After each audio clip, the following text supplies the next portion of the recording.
Anna stood before the mirror, carefully touching the yellowing bruise below her collarbone. 3 more days and it would disappear completely.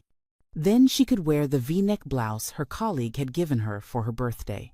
3 years ago, Max himself picked out such things for her, proudly showing off his wife to friends. Now any outfit that emphasized her figure triggered his fits of rage. "Where do you think you're going in that?" He'd scream if he saw anything other than baggy sweaters and pants. "To meet your lover? Or planning to shake your ass for everyone at work?" The clock showed 5:30 a.m. Anna quietly closed the bathroom door and went to the kitchen. She had an hour and a half to prepare breakfast, pack her husband's lunch, and make herself presentable before he woke. Max Morrison didn't tolerate waiting, especially in the morning when he was rushing to work.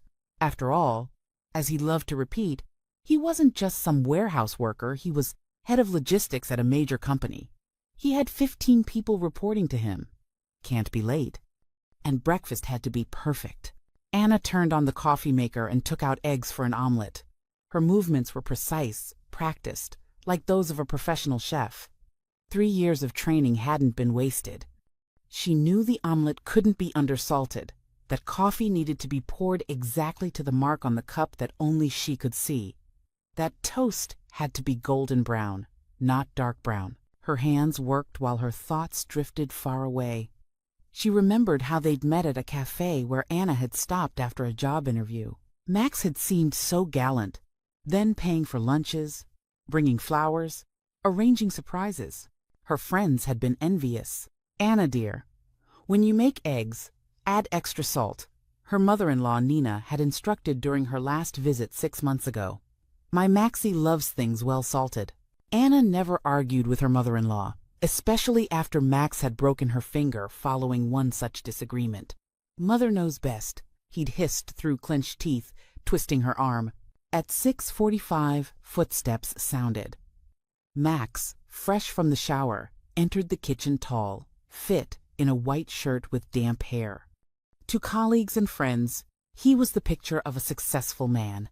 At 32, already in a management position, beautiful wife, apartment in a new development. "Good morning," Anna smiled, plating the omelet. Max nodded, sat at the table, and sipped his coffee. So far, everything was going normally. Anna exhaled briefly. "What's this?" he suddenly asked, pointing to a tiny spot on his shirt cuff. Anna's heart sank. She hadn't noticed that stain when ironing clothes yesterday evening. "Sorry, I'll steam it out now." She reached for the shirt.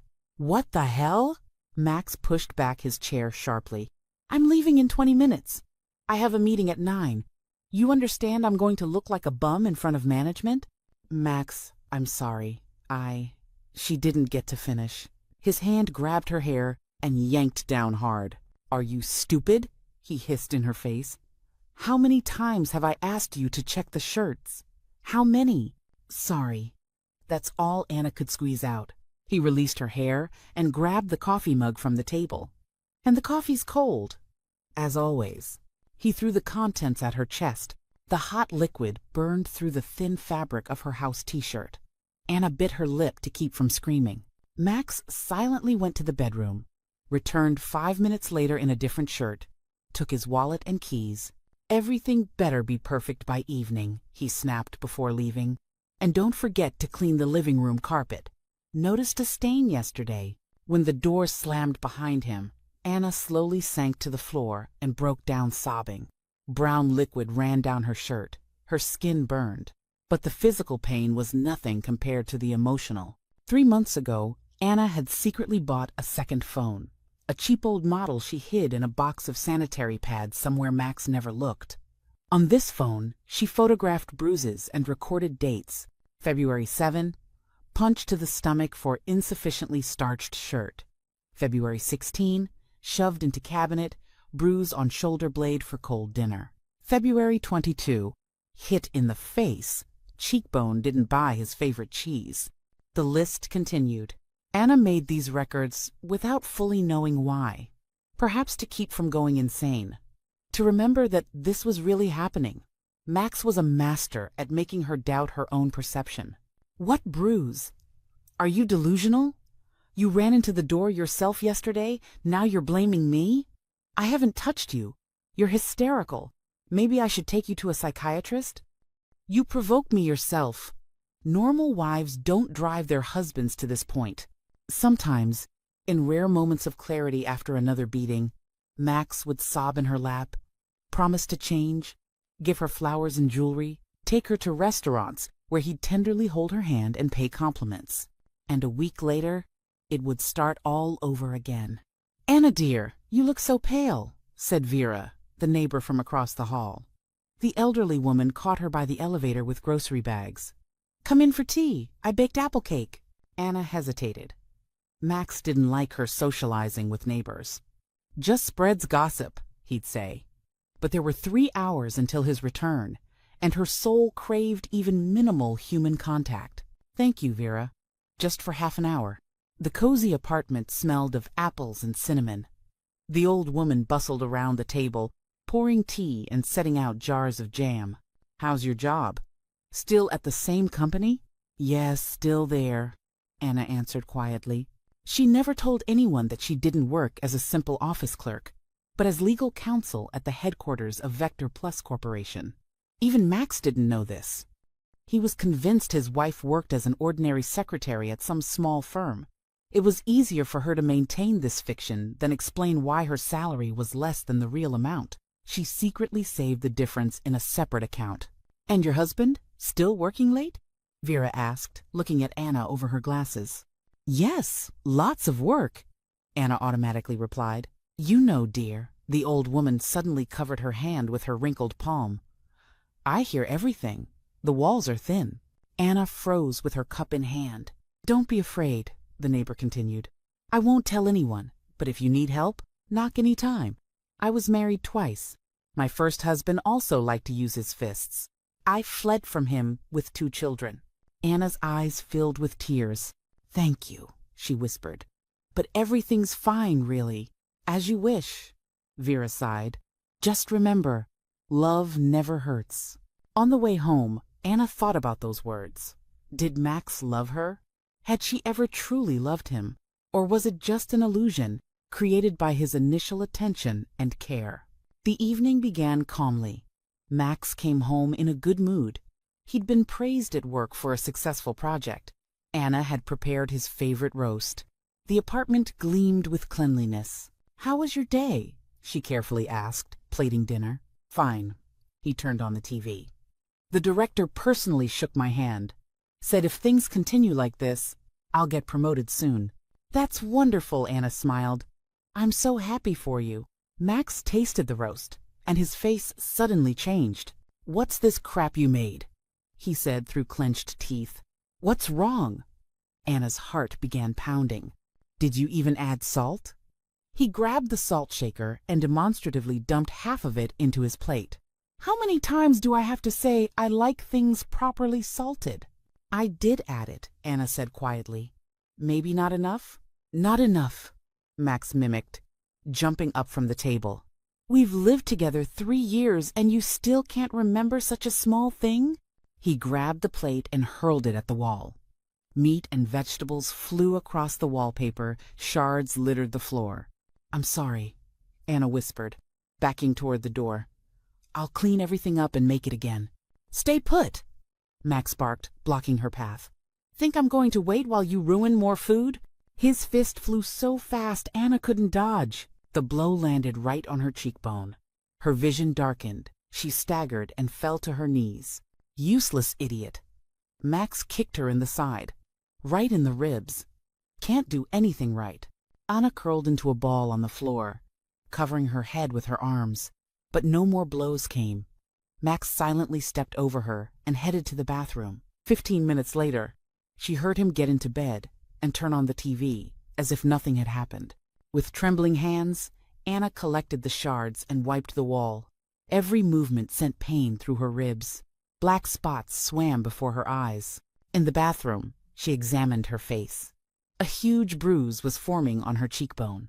Tomorrow it would be a purple mark that no powder could hide. And mother-in-law is coming the day after tomorrow, Anna thought with horror. She took out her secret phone and took several photos of her face and ribs, where bruising was already appearing. Then she recorded the date and reason. April 15. Oversalted soup. Hit to cheekbone. Hit to ribs.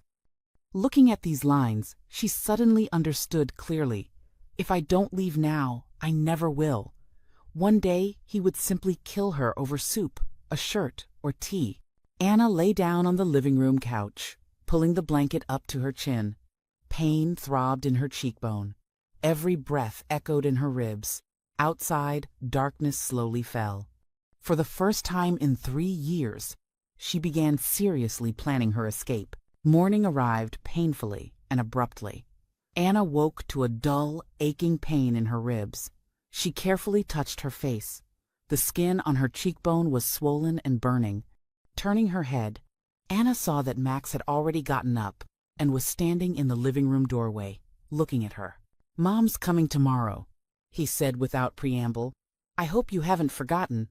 Anna struggled to sit up, trying not to wince from pain. "I remember, of course."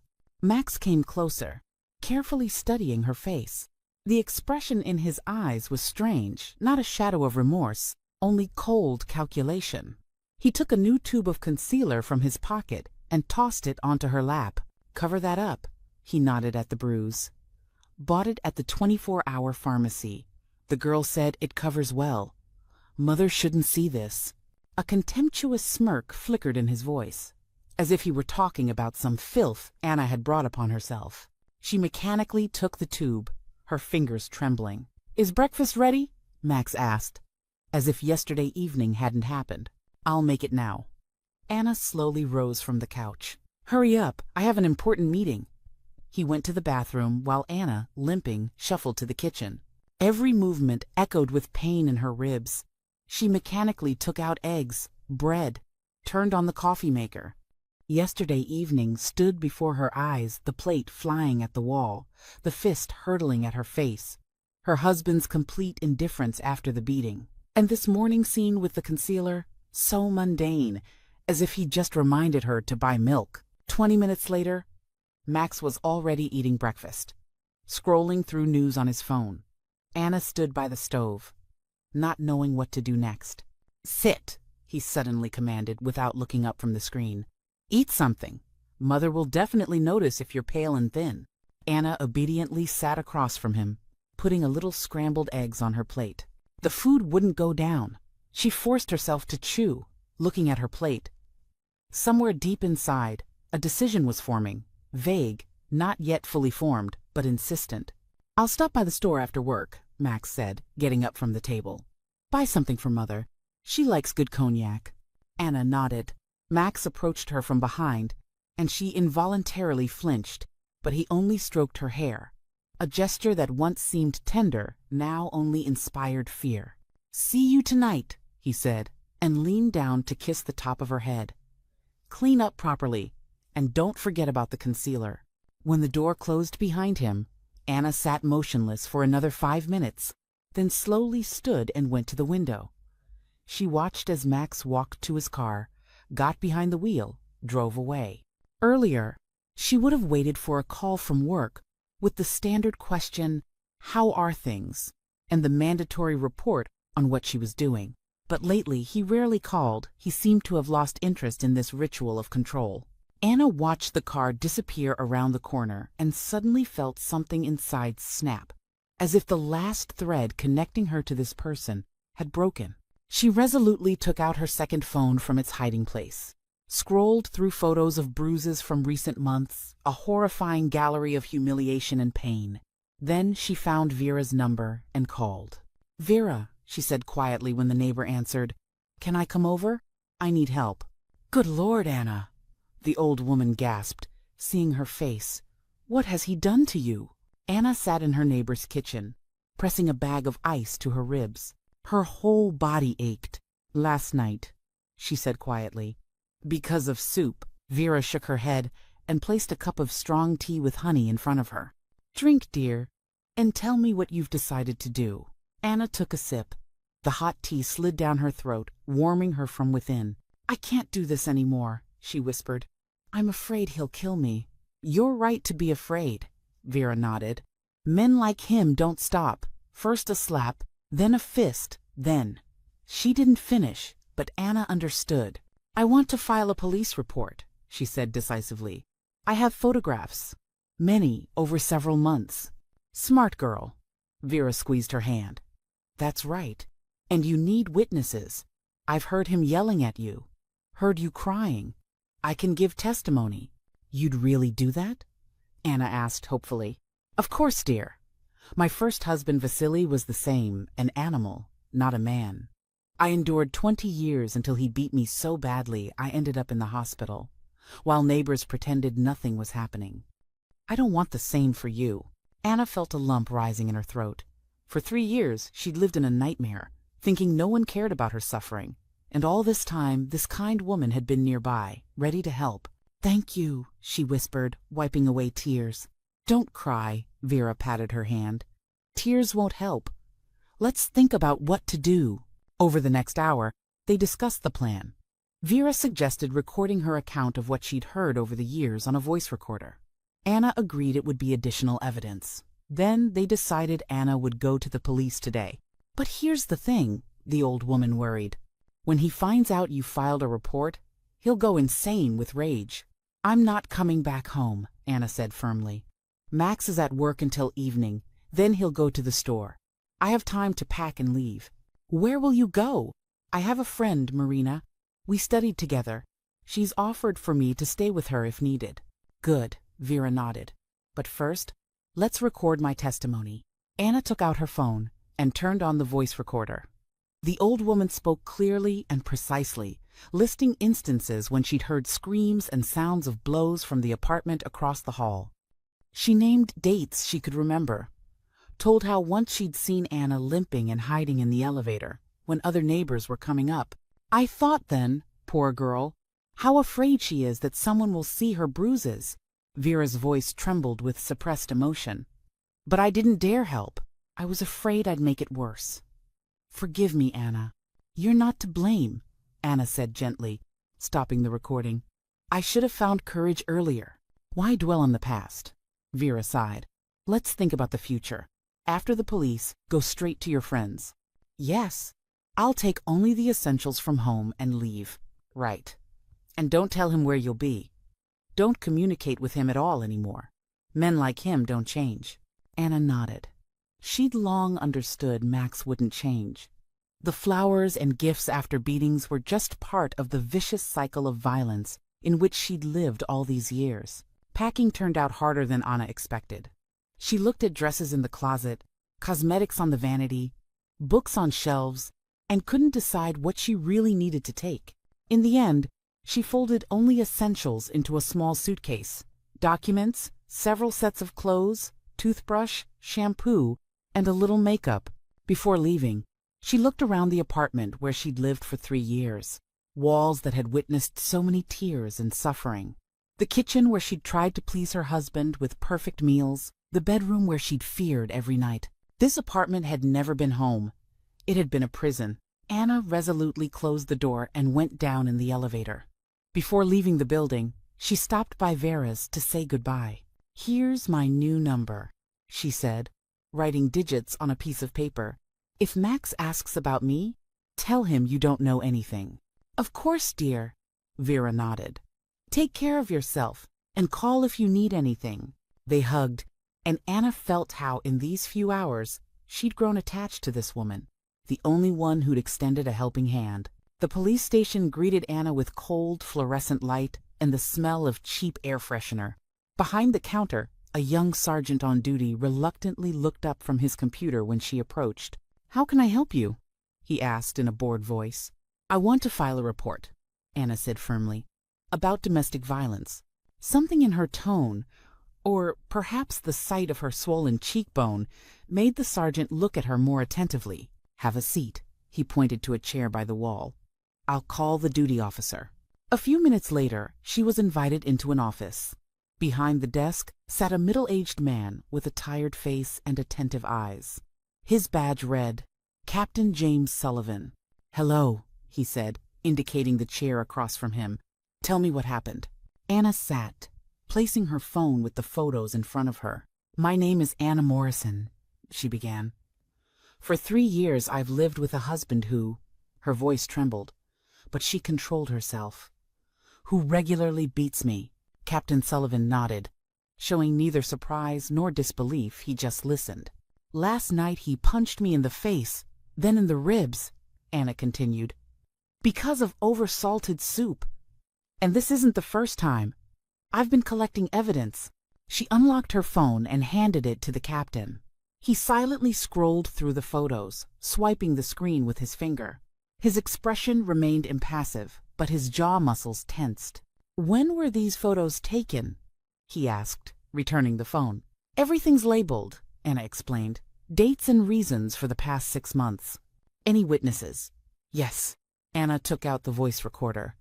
"My neighbor, Vera Thompson. She's heard my husband yelling at me and the sounds of blows.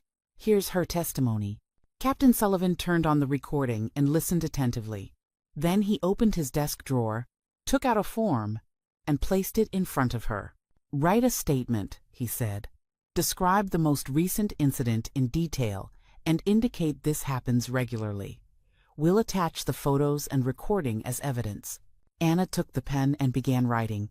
Her hand trembled, but with each line it grew steadier, as if every word, every letter brought her closer to freedom. When she finished, Captain Sullivan carefully read the statement and nodded. "I'll process all the documents," he said. "Your husband faces administrative charges and criminal charges for repeated offenses. Where will you be staying now? It's dangerous to return home." "I'm going to stay with a friend," Anna answered. "I've already packed." "Good. Leave a contact number. We'll be in touch soon." When all formalities were completed, the captain walked her to the door. "You did the right thing coming to us," he said in parting. "Many women endure for years until it's too late." Anna nodded, feeling a strange relief, as if the enormous weight she'd carried for 3 years was beginning to lighten little by little. Marina met her with open arms. Seeing the bruise on her friend's face, she just shook her head and hugged Anna tighter. "Finally," she said quietly, "I was so afraid you'd never decide to leave." Marina's apartment was small but cozy. The couch in the living room where Anna would sleep was made with clean linens. On the table stood a vase of fruit and a bottle of wine. "I made your favorite salad," Marina said, helping her friend unpack, "and bought ice cream. Get settled, then we'll have dinner and talk." Dinner turned out unexpectedly warm. For the first time in a long while, Anna ate without fear of doing something wrong. She didn't worry about every crumb on the table or flinch at sudden sounds. After dinner, they sat with glasses of wine, and Anna told her everything she'd endured over these 3 years. How gradually Max had isolated her from friends and family, how he'd made her account for every dollar spent, how he'd manipulated and humiliated her, then showered her with gifts. "The worst part," she said quietly, "is I believed for so long that I was to blame, that if I were a better wife, he wouldn't get angry." "That's classic abuser tactics," Marina nodded. "Making the victim believe she provokes the violence. I read about it when I was trying to understand what was happening to you. Why didn't you tell me earlier?" "I tried, remember?" Marina smiled sadly. "But you always defended him, said I misunderstood everything, that you were happy." Anna sighed. She remembered those conversations and how afterward Max forbade her from seeing Marina, calling her friend a jealous, lonely loser who wanted to destroy their happiness. "Thank you for not turning away from me," Anna said quietly.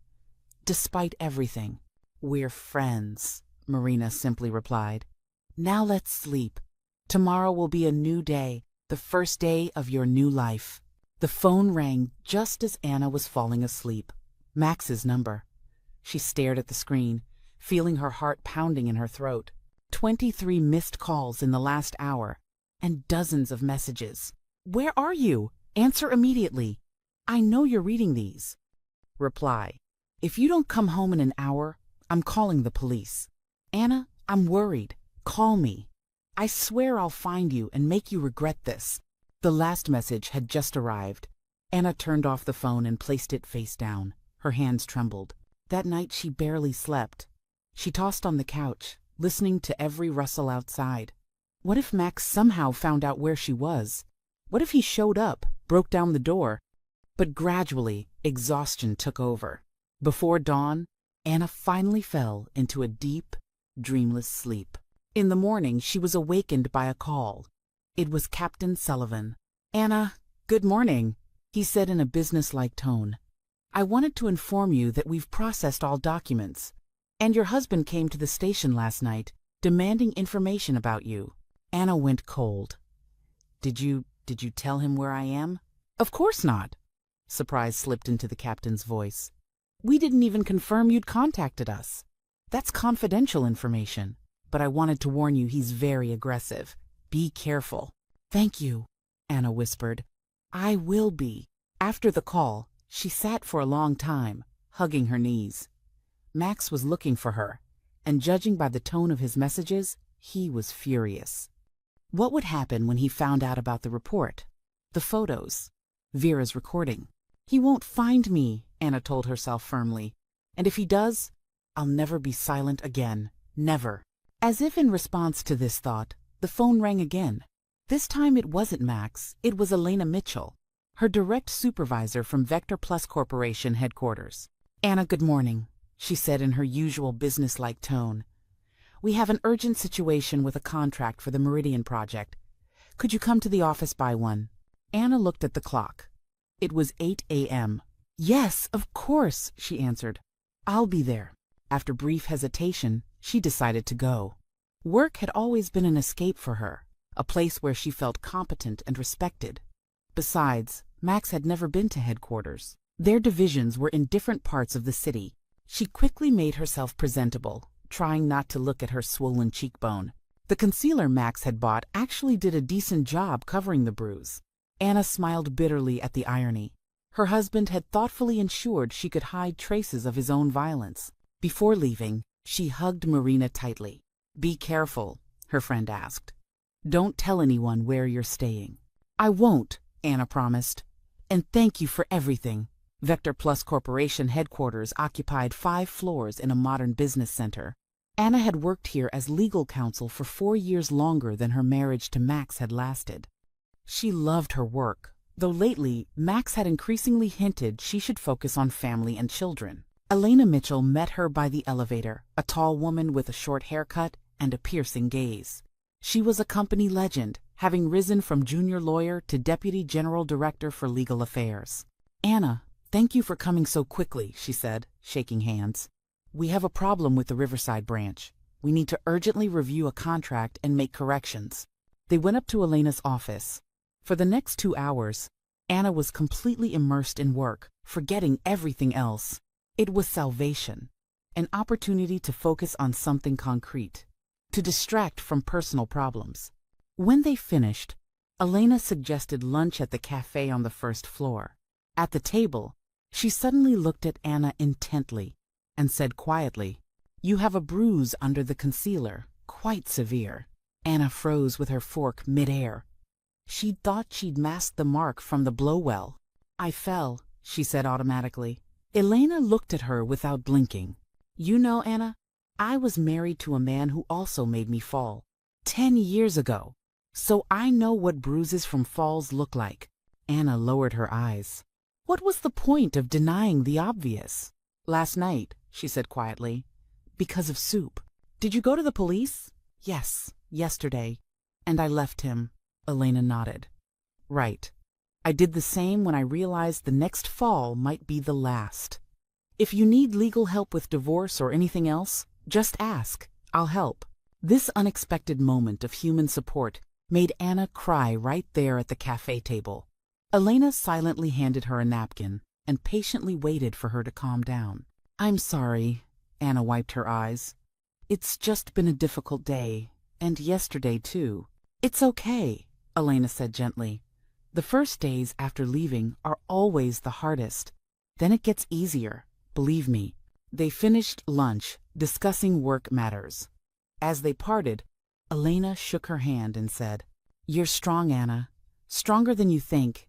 See you tomorrow." With those words, she left. leaving Anna with a strange sense of lightness.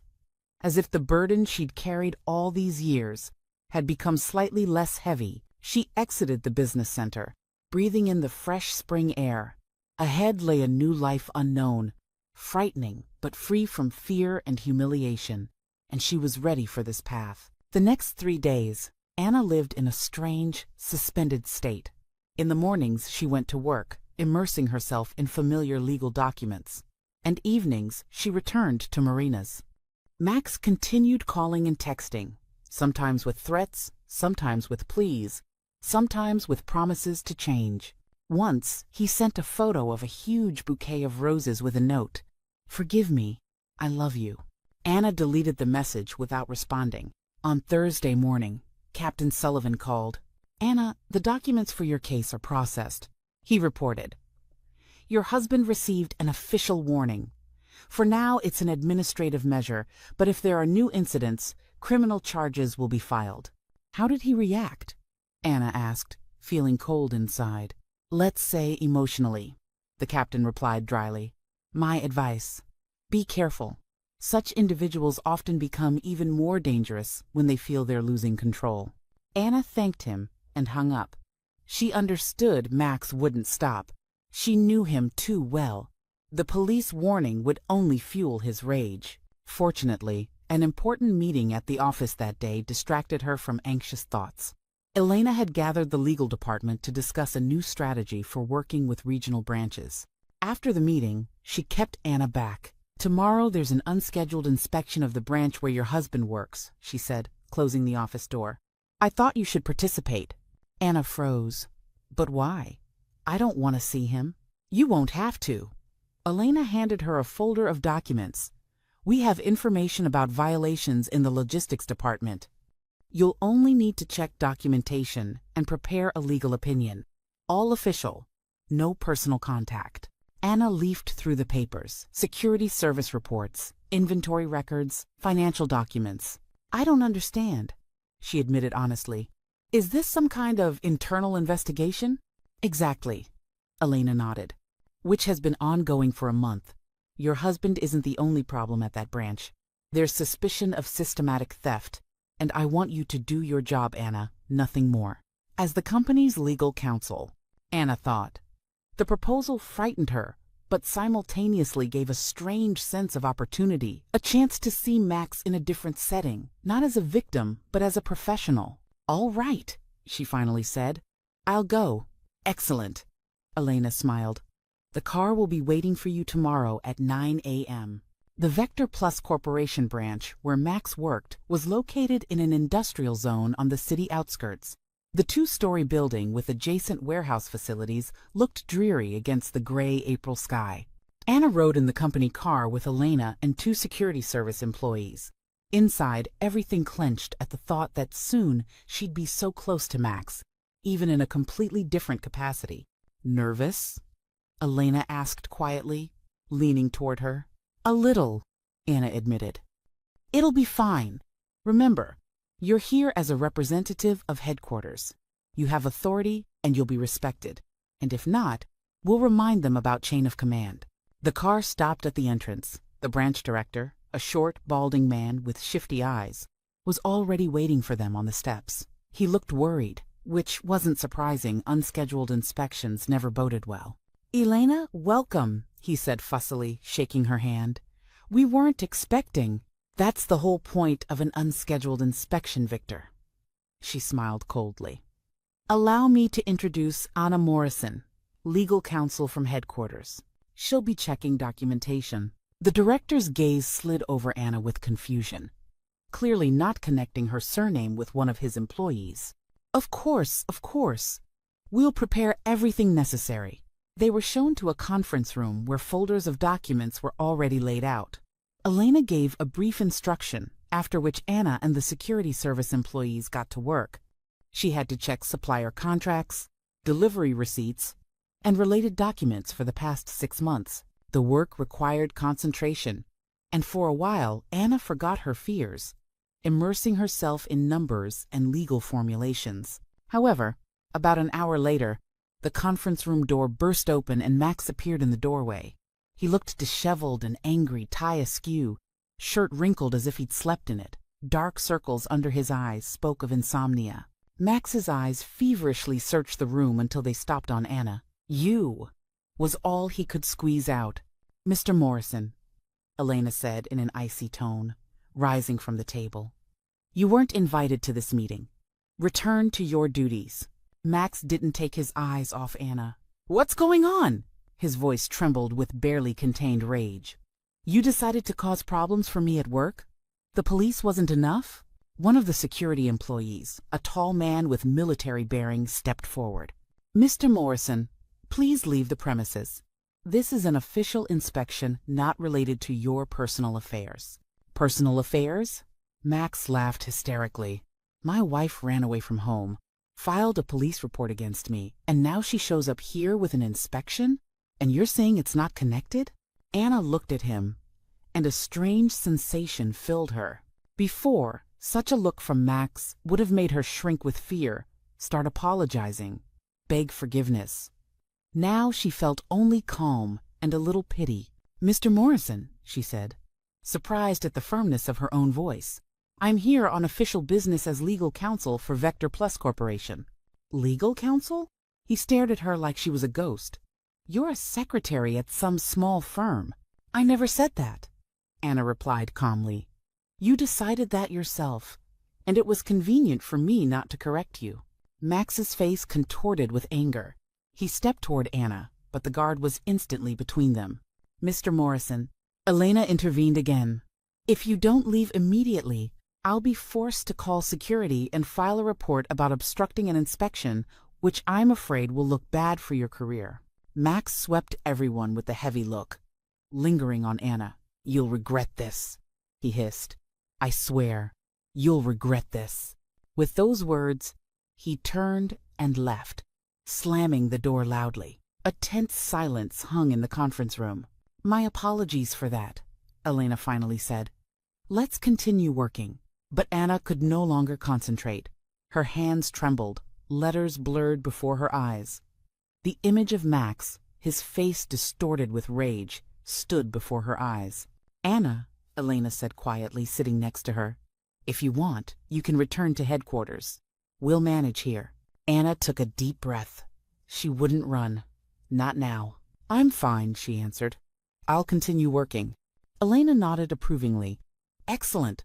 Then I suggest we take a short break and have coffee." The rest of the day passed in tense work. Anna methodically checked documents, making notes and compiling a list of violations.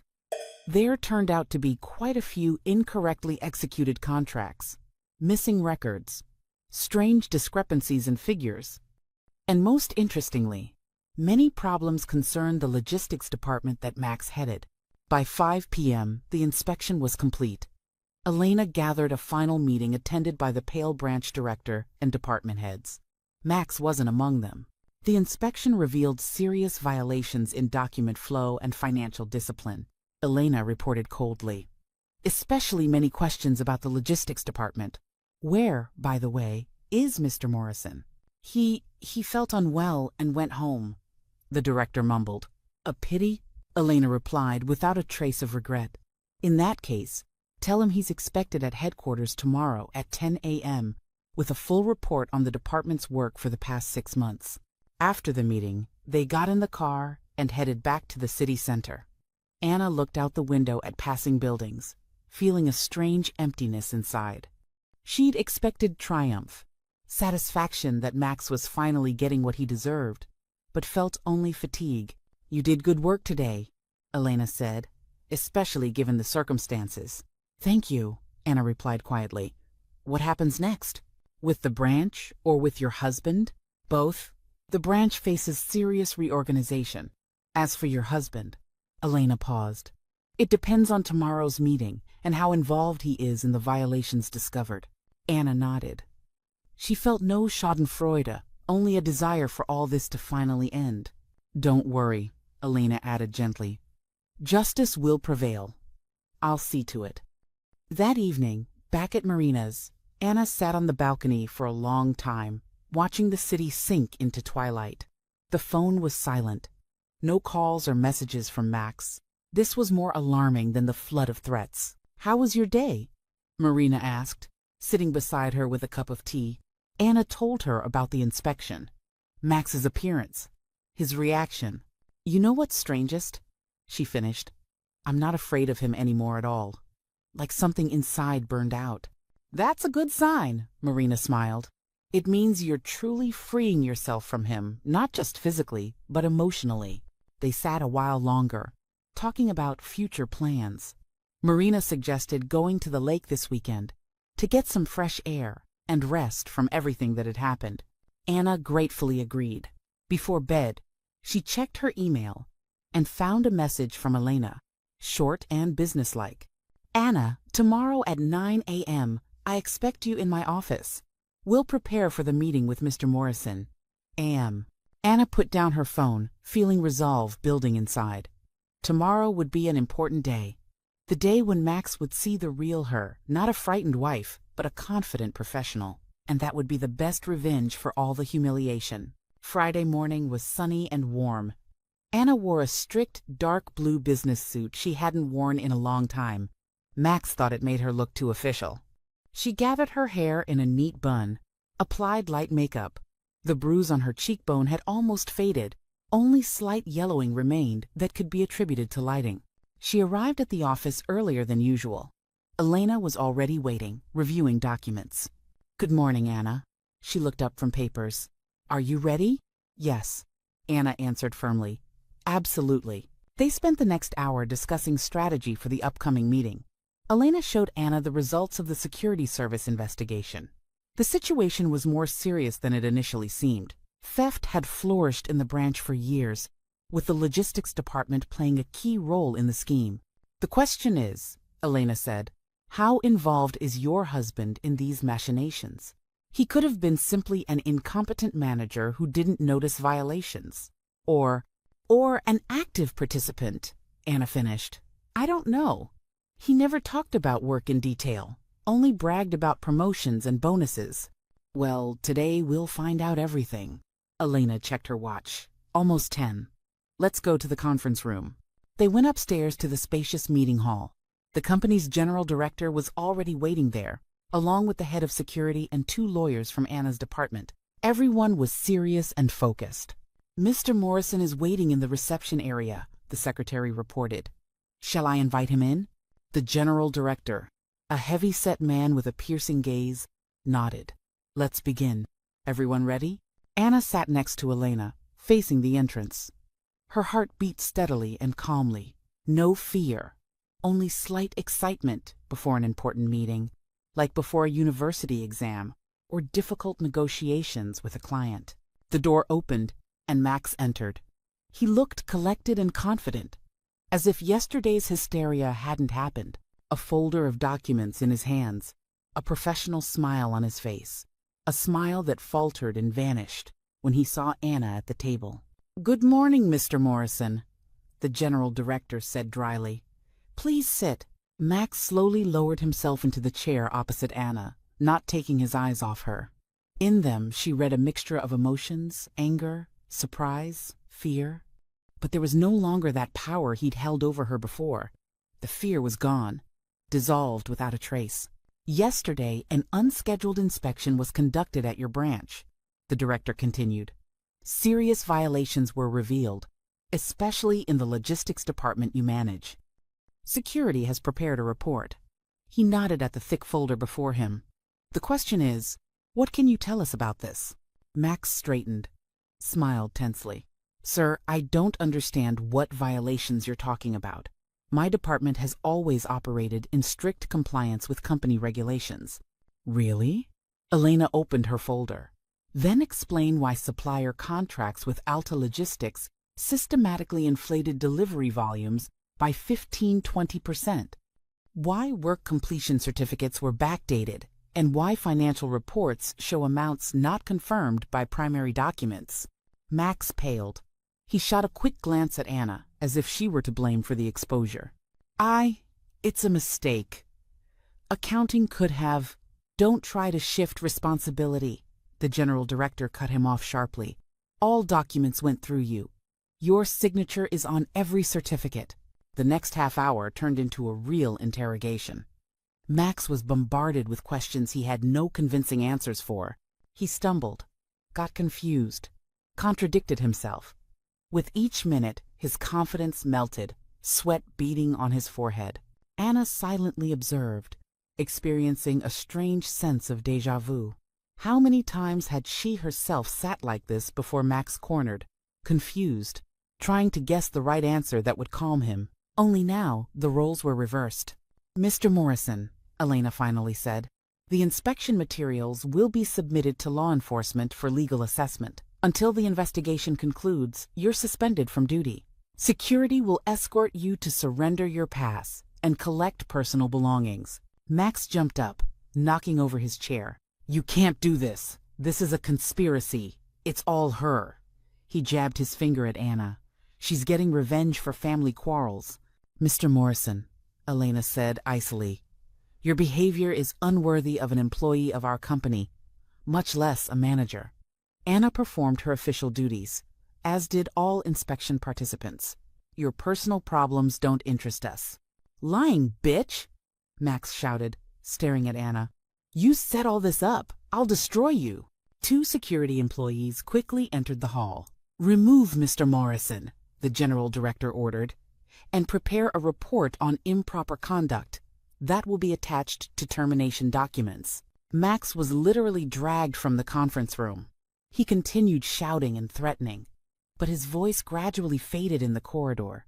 Heavy silence hung in the hall. "I apologize for that scene," the general director finally said, addressing Anna. "Anna, if you have reason to fear this person—" "I have a police report," she said quietly, "about domestic violence." The director nodded grimly. "I see. Elena, make sure security is informed to no contact between this individual and Anna." "Of course, sir," Elena nodded. "I've already given the appropriate order." The meeting ended, and Anna left the hall with Elena. Her legs suddenly felt weak, her throat dry. "Are you all right?" her supervisor asked quietly. "Yes, it was just intense. I understand. But you handled yourself excellently, professionally, and with dignity." They reached Elena's office, and she offered Anna tea. While the kettle boiled, they silently looked out the window at the cityscape. "You know," Elena finally said, "when I left my husband, I had a similar situation. He also worked at the same company as me, though in a different department, and also lost his job due to his own stupidity." "What happened to him afterward?" Anna asked. "No idea." Elena shrugged. "That's no longer my story, and I wish the same for you. Leave all this in the past and move forward." Anna nodded. For the first time in a long while, she felt she could truly begin a new chapter of her life without fear, without constant guilt and inadequacy. Free. That evening, Anna received a message from Captain Sullivan. He reported that Max had been called in for additional questioning because of threatening messages he continued sending his wife, and that police would increase monitoring of the situation. Marina suggested celebrating Liberation Day and prepared a festive dinner. They drank wine, talked about the future, and for the first time in a long while, Anna laughed sincerely and from the heart. "To a new life." Marina raised her glass. "To a new life," Anna echoed. That night she had a strange dream. She stood on the edge of a cliff, the sea churning below. Behind her was a dark forest full of dangers. Ahead, the unknown. And she took a step forward, but didn't fall. Instead, she flew, free and light over the waves, toward the rising sun. Monday began with an unexpected call. Elena invited Anna to her office. "I have news for you," she said when Anna entered. "Your husband, now ex-husband, I presume, has been fired for cause. Materials have been submitted to police and combined with your domestic violence report. Given all circumstances, he faces not only administrative but also criminal liability." Anna slowly sank into a chair. "I didn't want this," she said quietly. "Didn't want him to." "Anna," Elena gently interrupted, "you're not responsible for his actions, not for how he treated you, nor for stealing from the company. That was his choice, his responsibility. Don't take it on yourself." Anna nodded. Deep down, she understood her supervisor was right. Max had destroyed his own life through his cruelty, his greed, his inability to respect other people. "And one more thing," Elena continued. "I've been observing you for a long time. You're a true professional, and I want to offer you something." Spring slowly transitioned into summer. Trees covered themselves with thick greenery. Evenings grew longer and warmer. Anna observed these changes with a new, heightened perception, as if the world around her was becoming brighter and more vivid with each day of freedom. 3 weeks had passed since Max's firing. Anna had filed for divorce. The process promised to be quick, given all circumstances.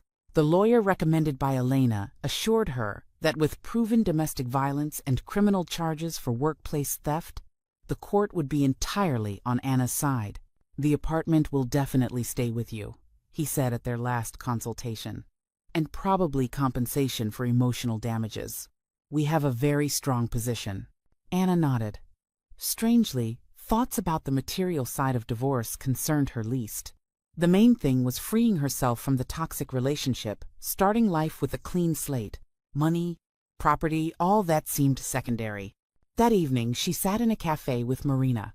Her friend had just returned from a business trip and was eager for news. "So what about your promotion?" Marina asked, stirring her cocktail. "You promised to tell." Anna smiled.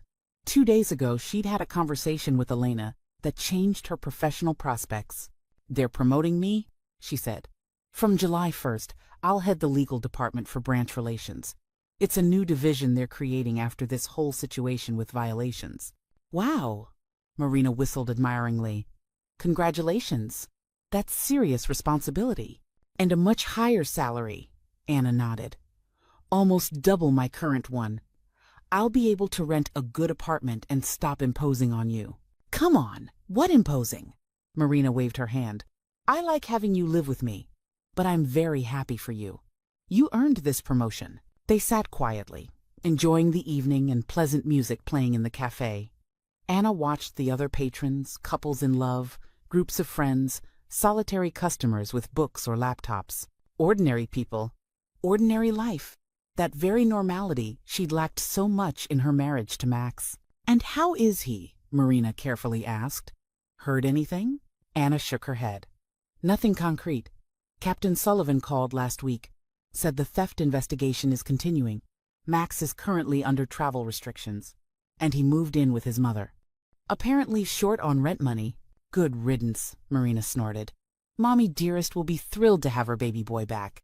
Anna couldn't help smiling, imagining how Nina was receiving her grown son back home. An authoritative, domineering woman, she'd always pressed her son, though around Anna she'd tried to appear a loving mother. Now Max would have to live under her wing again. And knowing his mother-in-law's character, it wouldn't be easy. "You know what's strangest?" Anna said thoughtfully. "I don't feel any schadenfreude. No satisfaction. No desire for revenge. Only relief that it's over." "That's normal," Marina nodded. "You're not a vindictive person, Anna. Never were, even after everything he did to you." At that moment, Anna's phone chimed with a notification. A message from an unknown number. "I saw you today near the office. You look happy. Enjoy it while you can. It won't last." Anna went pale. "What is it?" Marina asked worriedly, noticing her reaction. "Max?" "Yes," Anna said quietly, showing her phone. "New number. You need to tell Captain Sullivan," Marina said through clenched teeth. "This is direct violation of the no-contact order." Anna nodded and took a screenshot. Her hands trembled slightly. But inside, there wasn't the old paralyzing fear, only determination to protect herself and her new life. "I'll send this tomorrow morning," she said, putting away her phone. "Right now, let's not let him ruin our evening." They finished their cocktails and left the cafe. The summer evening was warm and gentle. First stars were appearing in the sky. Anna breathed deeply, enjoying the scent of blooming lindens and the feeling of freedom. She was no longer trapped in her own life. A few days later, the first court hearing for divorce proceedings took place. Anna was nervous, expecting to see Max, but he didn't appear. Instead, a lawyer came, a young, self-assured man in an expensive suit. My client disputes all allegations of domestic violence, he declared, standing before the judge, and considers the plaintiff's demands for transfer of the apartment unfounded. Property acquired during marriage should be divided equally. Anna's lawyer, an experienced gray-haired attorney with a sharp gaze, calmly rose from his seat. Your Honor, we have full evidence of systematic domestic violence, he said. Medical examination conclusions, photographs of injuries, witness testimony. Furthermore, criminal charges have been filed against the defendant for workplace theft, which also affects his good faith as a spouse. Under these circumstances, my client's demand for apartment transfer is fully justified. The judge, a middle-aged woman with a tired but attentive gaze, studied the submitted documents. The court takes into account all case materials, she said, considering the special circumstances and the plaintiff's interests, and taking into account the fact of domestic violence, which I consider proven, I order the marriage dissolved, the apartment transferred to the plaintiff's ownership. The defendant must pay compensation for emotional damages in the amount of $50,000. Anna sat not believing her ears. Everything had ended so quickly and unequivocally in her favor. Max's lawyer tried to object, but the judge was firm. The decision will be appealed, he said, gathering papers. That's his right, Anna's lawyer replied calmly, but the result will be the same. We have too strong an evidentiary basis. After the hearing, Anna left the courthouse feeling as if an enormous burden had fallen from her shoulders. She was officially free from Max. The apartment remained hers. The new life was becoming more and more real. What now? She asked her lawyer, shaking his hand goodbye. Now we wait for the decision to take legal effect, he answered. I think your ex-husband will file an appeal, but he has virtually no chance. At most, he'll drag out the process a couple months. Then you can return to your apartment as the rightful owner. Anna nodded. The thought of returning to the apartment where so much bad had happened wasn't the most pleasant, but she understood it was a valuable asset she'd be foolish to refuse. After all, she could always renovate, change furniture, create a new atmosphere, or sell it and buy different housing. That evening, she shared the news with Elena, with whom she'd recently grown close not only professionally but personally. Congratulations, Elena said when they met at a small restaurant near the office. The first important step is taken. How do you feel? Strange, Anna admitted. Like I woke from a long nightmare and don't quite understand what to do with this new reality. That's normal. Elena nodded understandingly. When a person lives in captivity for a long time, freedom can be frightening. Too many possibilities. Too much responsibility for your own decisions. Exactly. Anna smiled gratefully. You understand so well. I went through it, remember? Elena sipped from her glass. And I'll tell you, it gets easier with time. You'll learn to trust yourself, your decisions, and understand what you need from life, not what others imposed on you. They talked more about work, plans for reorganizing the legal department, Anna's upcoming promotion. Then the conversation returned to personal topics. Have you thought about starting a relationship again sometime in the future? Elena asked. Anna pondered. That question hadn't yet arisen in her mind. The wounds were too fresh. Too much energy went into restoring herself. Honestly, not yet, she answered. Right now, I just want to be myself, understand who I am without pressure and control, learn to live for myself. A wise decision. Elena nodded approvingly. Don't rush.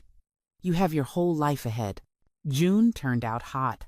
Anna immersed herself in work, preparing for her new position, studying regulations, getting to know branch employees, drawing up reorganization plans. Evenings she walked with Marina, sometimes met with other friends she'd begun reconnecting with after a long break. Max no longer bothered her. Captain Sullivan kept his word and had a serious talk with him after that cafe message. The threat of arrest for violating the restraining order apparently had a sobering effect. At the end of the month, the court rejected Max's appeal, and the divorce and property division decision took legal effect. Anna received all documents and apartment keys that had been stored with her lawyer. Congratulations, he said, shaking her hand. Now you're officially free from both the marriage and joint property. live peacefully. That same day, Anna went to inspect the apartment. The key turned in the lock with a quiet click. The door opened. Inside, everything looked the same as the day she'd left: neat, clean, impersonal. Standard renovation in pastel tones, minimalist furniture, no unnecessary details. Max didn't like clutter, as he called any personal items and decorations. Anna slowly walked through the rooms, opening windows, letting in fresh air and sunlight.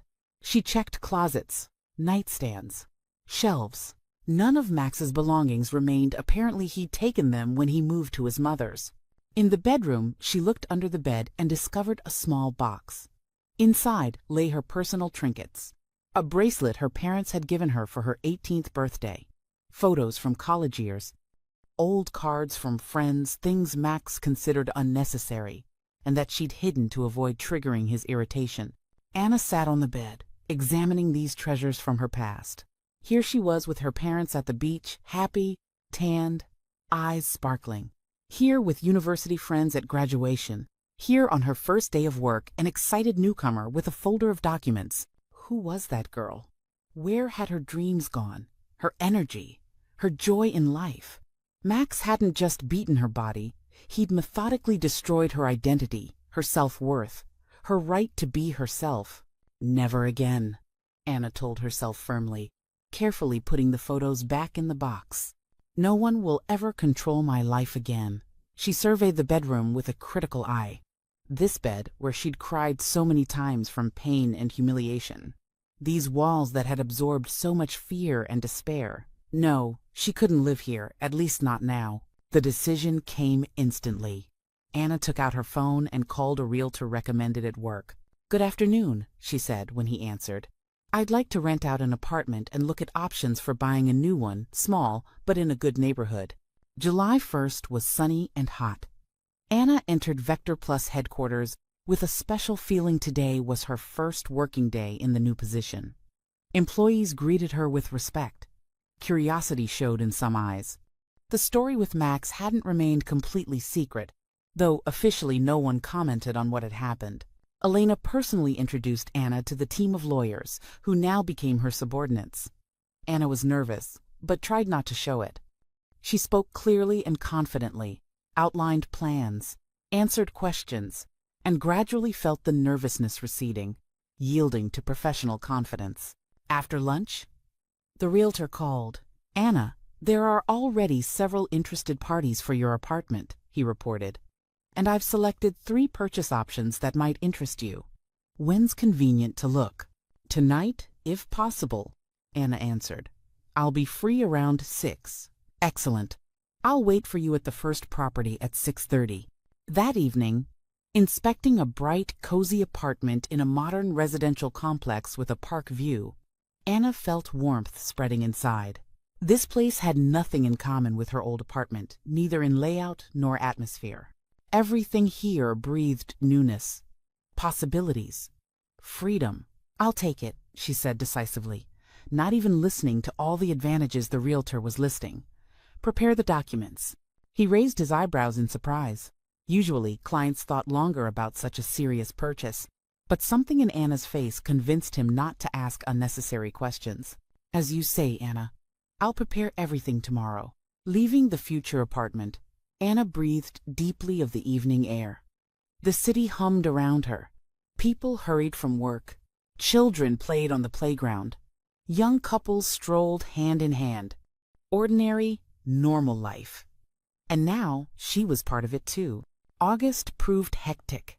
Anna dealt with furnishing the new apartment while immersing herself in work at the new position, selecting furniture, textiles, dishes, everything that makes a house truly one's own. Every purchased item was a small victory, a step toward creating her own space, reflecting her tastes and desires, not the demands of a tyrant husband. At the end of the month, she threw a housewarming party for friends. Marina came with her husband, a couple colleagues from work, neighbor Vera, with whom Anna maintained warm relations, and even Elena, a rare case when the supervisor agreed to an informal event.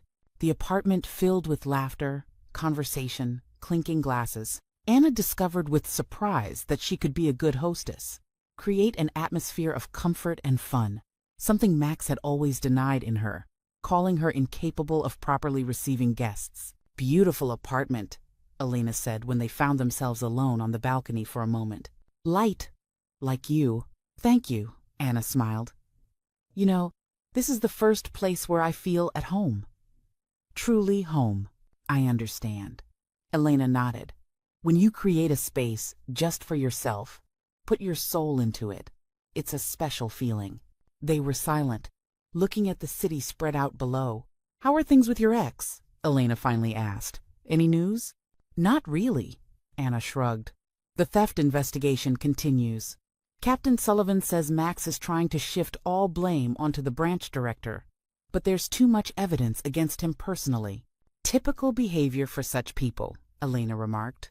"Always looking for someone to blame, never admitting their own responsibility." Anna nodded. This trait of Max's was well known to her. All problems in their marriage, in his opinion, arose exclusively from her wrong behavior. "And personally," Elena continued, "he's not bothering you anymore?" "No," Anna shook her head. "Since Captain Sullivan threatened him with arrest, no calls, no messages. He hasn't even tried to find out where I'm living." "That's good." Elena finished her wine. "But still be careful. Such people can lie low for a while then. But I don't want to darken your celebration. Let's go back to the others." The evening continued, full of warmth and friendly communication. When guests left, Anna stood on the balcony for a long time, looking at the night city. Inside was calm and light, like after a long illness when recovery comes. In September, returning from work, Anna noticed a familiar figure near the supermarket not far from her new home. Max was hauling boxes of goods. His once perfect shirt had been replaced by a worker's uniform. Hair had grown out and looked unkempt. Anna slowed her pace, not knowing what to do. Leave unnoticed, or walk by, showing she wasn't afraid of the encounter? The decision came on its own. She continued walking at her normal pace, right past the supermarket.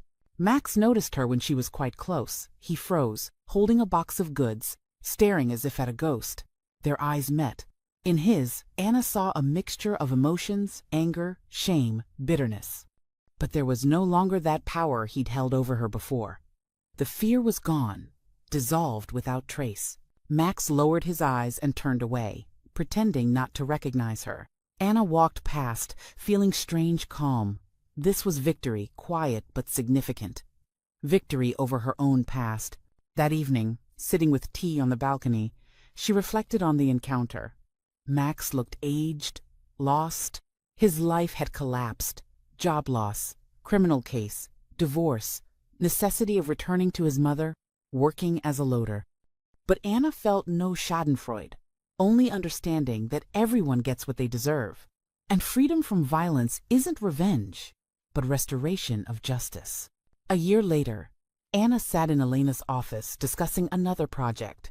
During this time, she'd fully mastered the new position, earned respect from subordinates and management.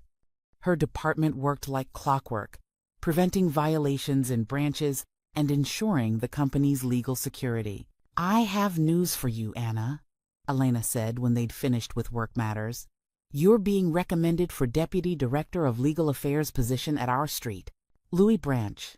It's a serious promotion." Anna froze, digesting the information. "This is unexpected," she finally said. "I don't know what to say." "Don't rush with an answer." Elena smiled. "You have time to think, but I believe you're ready for this step.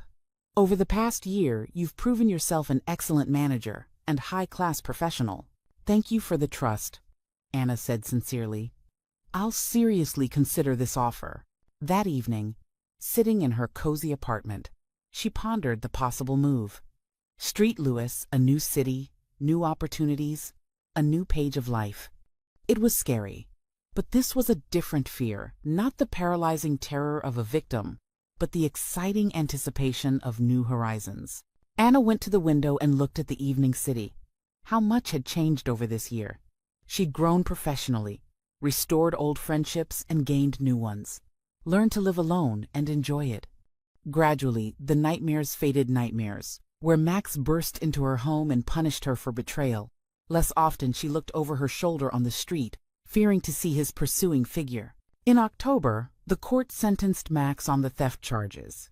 He received a suspended sentence and obligation to pay the company substantial compensation. He'd hardly be able to pay it off working as a loader. But that was no longer her problem. Anna took a deep breath and smiled at her reflection in the window. She'd survived.